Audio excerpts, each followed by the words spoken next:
ಶ್ರೀಕೃಷ್ಣಾಯ ನಮಃ. ವಸುದೇವಸುತಂ ದೇವಂ ಕಂಸಚಾಣೂರಮರ್ದನಂ ದೇವಕೀ ಪರಮಾನಂದಂ ಕೃಷ್ಣಂ ವಂದೇ ಜಗದ್ಗುರುಂ. ಬ್ರಹ್ಮಸ್ಥಾನ ಸರೋಜ ಮಧ್ಯವಿಲಸಚ್ಛೀತಾಂಶು ಪೀಠಸ್ಥಿತಂ ಸ್ಫೂರ್ಜತ್ಸೂರ್ಯರುಚಿಂ ವರಾಭಯಕರಂ ಕರ್ಪೂರಕುಂದೋಜ್ವಲಂ ಶ್ವೇತಸ್ರಗ್ವಸನಾನುಲೇಪನಯುತಂ ವಿದ್ಯುದ್ರುಚಾ ಕಾಂತಯಾ ಸಂಶ್ಲಿಷ್ಟಾರ್ಧತನುಂ ಪ್ರಸನ್ನವದನಂ ವಂದೇ ಗುರುಂ ಸಾದರಂ. ಶ್ರೀಗುರುಭ್ಯೋ ನಮಃ. ಲಂಬೋದರಂ ಪರಮಸುಂದರಮೇಕದಂತಂ ರಕ್ತಾಂಬರಂ ತ್ರಿನಯನಂ ಪರಮಂ ಪವಿತ್ರಂ ಉದ್ಯದ್ದಿವಾಕರಕರೋಜ್ವಲಕಾಯಕಾಂತಂ ವಿಘ್ನೇಶ್ವರಂ ಸಕಲವಿಘ್ನಹರಂ ನಮಾಮಿ. ತ್ವಾಂ ದೇವ ವಿಘ್ನಧಲನೇತಿ ಚ ಸುಂದರೇತಿ ಭಕ್ತಿಪ್ರಿಯೇತಿ ಸುಖದೇತಿ ಫಲಪ್ರದೇತಿ ವಿದ್ಯಾಪ್ರದೇತ್ಯಗಹರೇತಿ ಚ ಯೇ ಸ್ತುವಂತಿ ತೇಭ್ಯೋ ಗಣೇಶವರದೋ ಭವನಿತ್ಯಮೇವ. ಶ್ರೀಮಹಾಗಣಪತಯೇ ನಮಃ. ಯಾ ಕುಂದೇಂದು ತುಷಾರಹಾರಧವಳ ಯಾ ಶುಭ್ರವಸ್ತ್ರಾವೃತ ಯಾ ವೀಣಾ ವರದಂಡಮಂಡಿತಕರ ಯಾ ಶ್ವೇತಪದ್ಮಾಸನ ಯಾ ಬ್ರಹ್ಮಾಚ್ಯುತಶಂಕರಪ್ರಭೃತಿಭಿಃ ದೇವೈಃ ಸದಾ ವಂದಿತಾ ಸಾ ಮಾಂ ಪಾತು ಸರಸ್ವತೀ ಭಗವತಿ ನಿಶ್ಶೇಷಜಾಡ್ಯಾಪಃ. ಶ್ರೀ ಸರಸ್ವತ್ಯೇ ನಮಃ. ವೇದಾರ್ಥತತ್ವವಿಶದೀಕರಣೇನ ಪುಂಸಾಂ ಉಚ್ಚೈರ್ಗತಿಂ ಜಗತಿ ಯೋ ದಯಯಾ ವಿಧಾತುಂ ರಮ್ಯಾಂ ಪುರಾಣಪದವೀಂ ಪ್ರಣಿನಾಯ ತಸ್ಮೈ ಲೋಕೇಶವೈಭವಪುಷೇ ಋಷಯೇ ನಮಸ್ತಾತ್. ತಸ್ಮೈ ವ್ಯಾಸಾಯ ಮುನಯೇ ಸರ್ವಜ್ಞಾಯ ಮಹರ್ಷಯೇ ಪಾರಾಶರ್ಯಾಯ ಶಾಂತಾಯ ನಮೋ ನಾರಾಯಣಾತ್ಮನೇ. ಶ್ರೀವ್ಯಾಸಾಯ ನಮಃ. ನಾರಾಯಣಂ ನಮಸ್ಕೃತ್ಯ ನರಂ ಚೈವ ನರೋತ್ತಮಂ ದೇವೀಂ ಸರಸ್ವತೀಂ ವ್ಯಾಸಂ ತತೋ ಜಯಮುದೀರಯೇತ್. ಕನಕರುಚಿದುಕೂಲಃ ಕುಂಡಲೋಲ್ಲಾಸಿಗಲ್ಲಃ ಶಮಿತಭುವನಭಾರಃ ಕೋಪಿ ಲೀಲಾವತಾರಃ ತ್ರಿಭುವನಸುಖಕಾರಿ ಶೇಷಶಾಯೀ ಮುಕುಂದೋ ಪರಿಕಲಿತರಮಾಂಗೋ ಮಂಗಲಂ ನಸ್ತನೋತು. ನಮಾಮಿ ಗೋವಿಂದಪದಾರವಿಂದಂ ಸದೇಂದಿರಾನಂದನಮುತ್ತಮಾಡ್ಯಂ ಜಗಜ್ಜನಾನಾಂ ಹೃದಿ ಸನ್ನಿವಿಷ್ಟಂ ಮಹಾಜನೈಕಾಯನಮುತ್ತಮೋತ್ತಮಂ. ನಮಸ್ತೆ ಚಕ್ರಹಸ್ತಾಯ ಶಾಂಗಹಸ್ತಾಯ ತೇ ನಮಃ. ನಂದಹಸ್ತಾಯ ತೇ ವಿಷ್ಣೋ ಶಂಖಹಸ್ತಾಯ ತೇ ನಮಃ. ಓಂ ನಮೋ ವಾಸುದೇವಾಯ ನಮಃ ಸಂಕರ್ಷಣಾಯ ಚ ಪ್ರದ್ಯುಮ್ನಾಯ ನಮಸ್ತುಭ್ಯಂ ಅನಿರುದ್ಧಾಯ ತೇ ನಮಃ. ದಂಷ್ಟ್ರಾಗ್ರೇಣೋ ಧೃತಾ ಗೌರು ದಧಿಪರಿವೃತಾ ಪರ್ವತೈರ್ನಿಮ್ನಗಾಭಿಃ ಸಾಕಂ ಮೃತ್ಪಿಂಡವದ್ಬೃಹದುರ್ವಪುಷಾನಂತರೂಪೇಣ ಯೇನ ಸೋಯಂ ಕಂಸಾಸುರಾರಿರ್ಮುರನರಕದಶಾಸ್ಯಾಂತಕೃತ್ಸರ್ವಸಂಸ್ಥಃ ಕೃಷ್ಣೋ ವಿಷ್ಣುಃಸುರೇಶೋ ನುದತು ಮಮ ರಿಪೂನ್ ಆದಿದೇವೋ ವರಾಹಃ. ನಮಸ್ತಸ್ಮೈ ವರಾಹಾಯ ಲೀಲಯೋದ್ಧರತೆ ಮಹೀಂ ಖುರಮಧ್ಯಗತೋ ಯಸ್ಯ ಮೇರುಖಣಖಣಾಯತೆ. ಶ್ರೀ ವರಾಹಮೂರ್ತಯೇ ನಮಃ. ಪ್ರಿಯ ಬಾಂಧವರೇ, ನಮ್ಮ ಈ ಶ್ರೀ ಲಾಲೀಕೃಷ್ಣ ಚಾನಲ್ಗೆ ಸ್ವಾಗತ. ಇಂದಿನ ವಿಡಿಯೋದಲ್ಲಿ ನಾವು ಶ್ರೀ ವರಾಹ ಮಹಾಪುರಾಣದ 98ನೆಯ ಅಧ್ಯಾಯವಾದ ಸತ್ಯತಪ ಮುನಿಯ ತಪಪ್ರಭಾವ ಹರೀಂದ್ರರ ವರದಾನ ಮುಕ್ತಿಯ ವಿಚಾರ ಮಾಡೋಣ. ಶ್ರೀಕೃಷ್ಣಾಯ ನಮಃ. ಭೂದೇವಿಯು ಕೇಳುತ್ತಾಳೆ, ಯಾವ ಬೇಡನು ಸತ್ಯತಪನೆಂಬ ಬ್ರಾಹ್ಮಣನಾಗಿ ಪ್ರಕಾಶಿಸಿದನೋ, ಯಾರು ತನ್ನ ಶಕ್ತಿಯಿಂದ ಆರುಣಿ ಎಂಬ ಮುನಿಯನ್ನು ಹುಲಿಯ ಭಯದಿಂದ ರಕ್ಷಿಸಿದನೋ, ದೂರ್ವಾಸ ಮುನಿಯಿಂದ ತತ್ವೋಪದೇಶವನ್ನು ಪಡೆದು ಹಿಮವತ್ ಪರ್ವತಕ್ಕೆ ಹೊರಟು ಹೋದನೋ, ಅವನ ಚರಿತ್ರೆಯು ಮುಂದೆ ಬಹು ವಿಚಿತ್ರವಾಗುತ್ತದೆ ಎಂದು ನೀನು ಹಿಂದೆ ಹೇಳಿದೆ. ವಿಭುವೆ, ನನಗೆ ಬಹು ಕುತೂಹಲವಾಗಿದೆ. ಆ ವೈಚಿತ್ರ್ಯವೇನೆಂಬುದನ್ನು ಹೇಳು.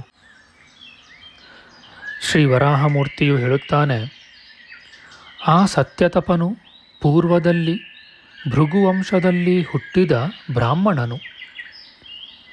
ಬೇಡರ ಸಹವಾಸದಿಂದ ಬೇಡನಂತಾಗಿದ್ದನು.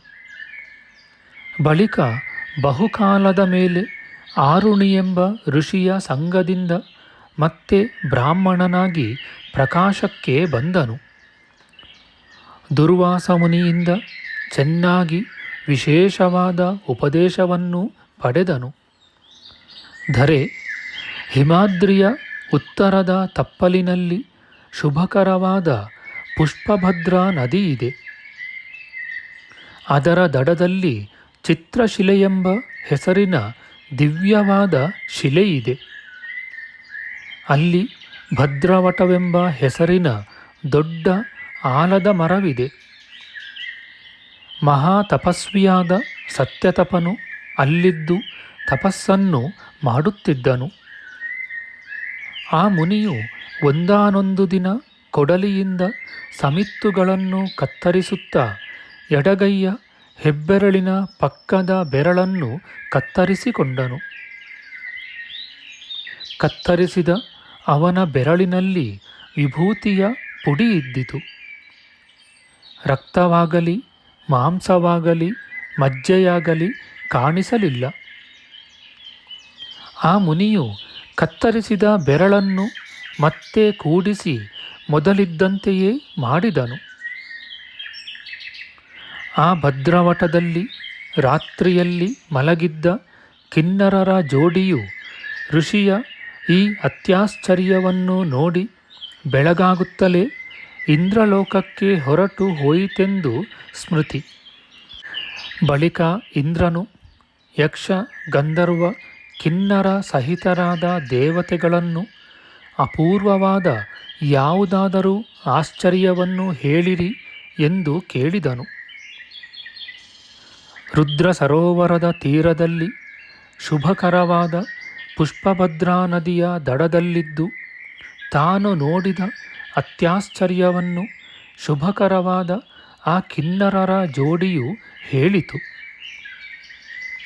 ಶುಭೆ, ಹಿಮವತ್ ಪರ್ವತದಲ್ಲಿ ಪುಷ್ಪಭದ್ರಾ ನದಿಯ ತೀರದಲ್ಲಿ ತಾನು ಕಣ್ಣಿಂದ ನೋಡಿದ ಸತ್ಯತಪನ ಅತ್ಯಾಶ್ಚರ್ಯವನ್ನು, ಕತ್ತರಿಸಿದ ಬೆರಳಿನಿಂದ ಭಸ್ಮವು ಸುರಿದುದನ್ನು, ತಾನು ಕೇಳಿದುದೆಲ್ಲವನ್ನೂ ಹೇಳಿತು.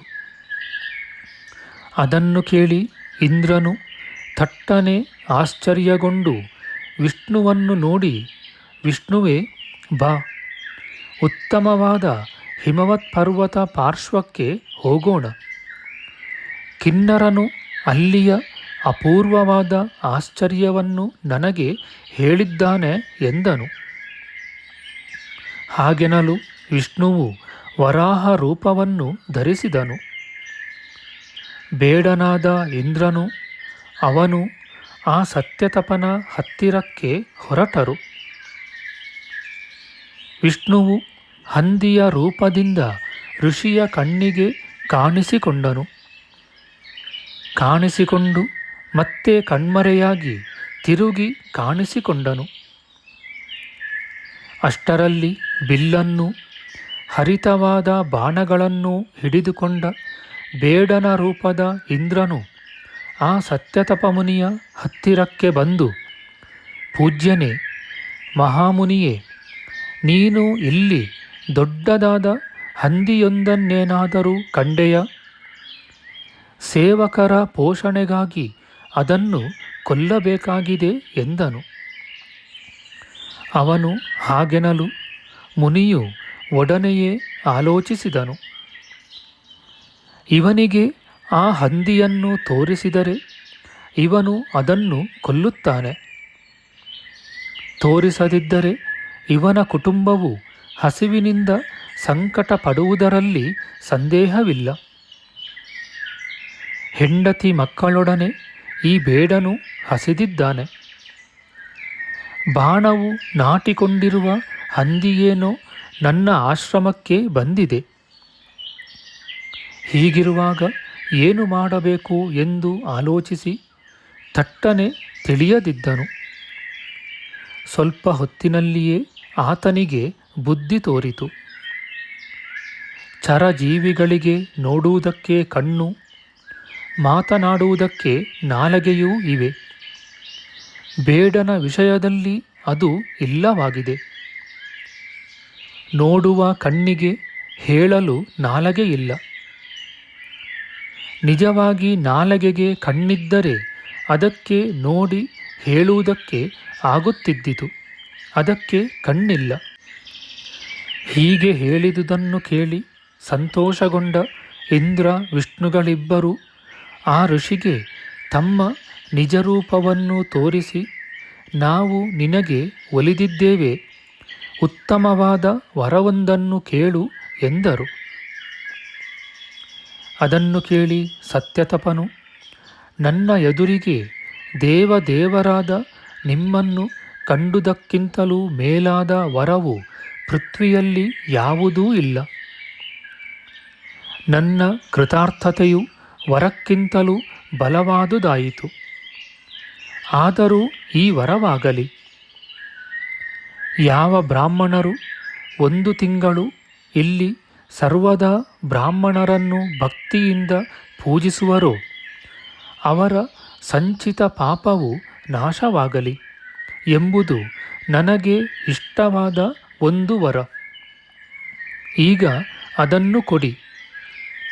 ಇಲ್ಲಿ ನಾನು ಮುಕ್ತಿಯನ್ನು ಪಡೆಯಬೇಕು. ಇದು ನನ್ನ 2ನೆಯ ವರವಾಗಲಿ ಎಂದನು. ಇಂದ್ರ ವಿಷ್ಣುಗಳು ಹಾಗೆಯೇ ಆಗಲಿ ಎಂದು ಆತನಿಗೆ ಶುಭವಾದ ವರವನ್ನು ಕೊಟ್ಟು ಅದೃಶ್ಯರಾದರು.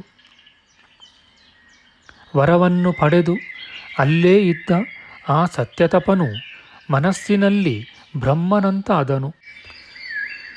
ಶುಭವಾದ ಆ ಪ್ರದೇಶದಲ್ಲೇ ಧನ್ಯನಾದ ಆ ಮಹಾಮುನಿಯು ಇರುತ್ತಿರಲು ಆತನ ಗುರುವು ವಿದ್ವಾಂಸನೂ ಆದ ಆರುಣಿಯು ಭೂಪ್ರದಕ್ಷಿಣೆಯನ್ನು ಮಾಡಿ ತೀರ್ಥಯಾತ್ರೆಗಾಗಿ ಅಲ್ಲಿ ಬಂದು ಕಾಣಿಸಿಕೊಂಡನು.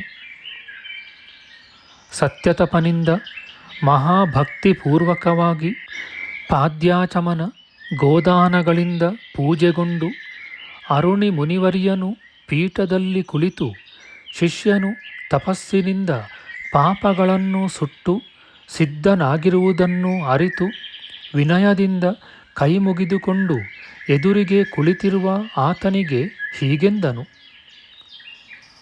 ಆರುಣಿಯು ಹೇಳುತ್ತಾನೆ, ಸುವ್ರತ ಪುತ್ರ, ತಪಸ್ಸಿನಿಂದ ಸಿದ್ಧನಾಗಿದ್ದೀಯೆ, ಬ್ರಹ್ಮನಂತಾಗಿದ್ದೀಯೆ. ಈಗ ನನ್ನೊಡನೆ ನೀನು ಮುಕ್ತಿಯನ್ನು ಪಡೆಯಲು ತಕ್ಕ ಕಾಲವೆಂಬುದು ನನಗೆ ಇಷ್ಟವಾಗಿದೆ. 7 ಮಗು, ಎಲ್ಲಿ ಹೋದರೆ ಪುನರ್ಜನ್ಮವಿಲ್ಲವೆಂಬುದರಲ್ಲಿ ಸಂದೇಹವಿಲ್ಲವೋ ಆ ಪರಮಪದಕ್ಕೆ ನನ್ನೊಡನೆ ಹೊರಡು.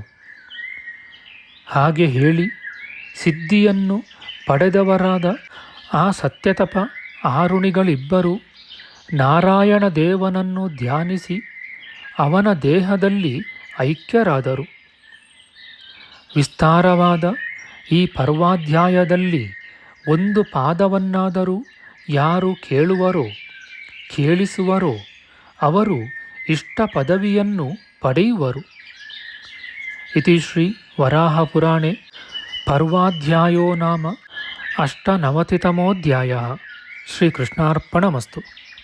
ನಮ್ಮ ಮುಂದಿನ ವಿಡಿಯೋದಲ್ಲಿ ನಾವು ಶ್ರೀ ವರಾಹ ಮಹಾಪುರಾಣದ 99ನೆಯ ಅಧ್ಯಾಯವಾದ ಗಾಯತ್ರೀ ದೇವಿಯ ಅವತಾರ ವಿಚಾರ, ನಾರಾಯಣ ವ್ರತ, ವರಾಹ ಪುರಾಣ ಮಹಿಮೆ, ಶ್ವೇತ ವಿನೀತಾಶ್ವರ ಕಥೆ, ಅನ್ನದಾನ ಮಹಿಮೆ, ತಿಲಧೇನು ದಾನ ಮಹಿಮೆಯ ವಿಚಾರ ಮಾಡೋಣ. ಆಧ್ಯಾತ್ಮಿಕ ಚರ್ಚೆ ಮತ್ತು ವಿಚಾರ ವಿನಿಮಯಕ್ಕಾಗಿ ಶುರು ಮಾಡಿದ ಈ ಚಾನಲ್ನಲ್ಲಿ ನಾವು ಅಪ್ಲೋಡ್ ಮಾಡುವ ಎಲ್ಲ ವಿಡಿಯೋಗಳನ್ನು ಸಂಪೂರ್ಣವಾಗಿ ನೋಡಿ ನಿಮ್ಮ ಸಲಹೆಗಳನ್ನು ಕಮೆಂಟ್ ಬಾಕ್ಸ್ನಲ್ಲಿ ಬರೆಯಿರಿ. ದಯವಿಟ್ಟು ಈ ಚಾನಲ್ಗೆ ಸಬ್ಸ್ಕ್ರೈಬ್ ಮಾಡಿ ಹಾಗೂ ಬೆಲ್ ಬಟನ್ ಒತ್ತಿ ನಾವು ಹಾಕುವ ಎಲ್ಲ ವಿಡಿಯೋಗಳನ್ನು ನೋಡಿ ಪ್ರೋತ್ಸಾಹಿಸಿ. ಕೃಷ್ಣಂ ನಾರಾಯಣಂ ವಂದೇ ಕೃಷ್ಣಂ ವಂದೇ ವ್ರಜಪ್ರಿಯಂ ಕೃಷ್ಣಂ ದ್ವೈಪಾಯನಂ ವಂದೇ ಕೃಷ್ಣಂ ವಂದೇ ಪೃಥಾಸುತಂ. ಶ್ರೀಕೃಷ್ಣಾಯ ನಮಃ.